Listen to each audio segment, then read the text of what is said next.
when Kim Foxx was my chief of staff, she told me that one of the things we needed to work on was the transfer of juveniles into adult court, and the fact that this was very detrimental to many young people because the adult courts are focused on punishment and the juvenile courts are focused on rehabilitation.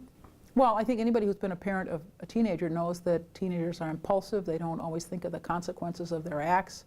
And surely if you're a high school teacher, as I was for 10 years, you know that very well.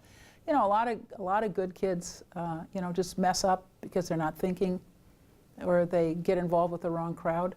And you have to say, you know, look, they made one mistake. Let's figure out what we can do to help them so they don't continue to make mistakes for the rest of their life, rather than, you know, locking them up and throwing away the key and giving up on them at the age of 13, 14, 15, 16. That doesn't make any sense to me, and it's counterproductive. If you want to have a productive society, you can't throw your kids to the curb like that. We went to Springfield and asked for legislation to reduce the number of crimes that would automatically send a young person to adult court. And we reduced that dramatically. I think it's now 3 or 4 rather than 6 or 7. And we also raised the age at which young people would be sent to adult court. So January 1st, this came into effect, and we've seen since January 1st a 73% reduction in the number of automatic transfers. You know, if you talk to somebody on the street, they would tell you that the people in the jail are people who are serving a sentence. And of course, that's almost entirely wrong.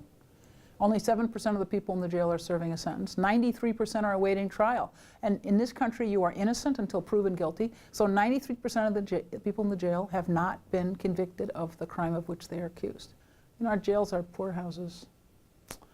70% of the people are awaiting trial for nonviolent crimes, and those are the people we focused on. We worked very hard over the last 6 years to try to reduce the population of people accused of nonviolent crimes who wait the disposition of their cases in the jail.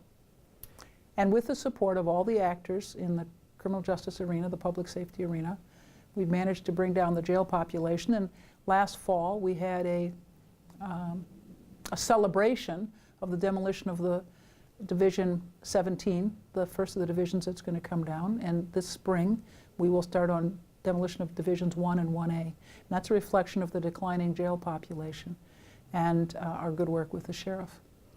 Well, actually, it was a relief to see that after all the work we'd done, we were actually able to reduce the jail campus in a way that we'd talked about for a very long time, to try to make it more efficient and effective and more comparable to our public policy goals.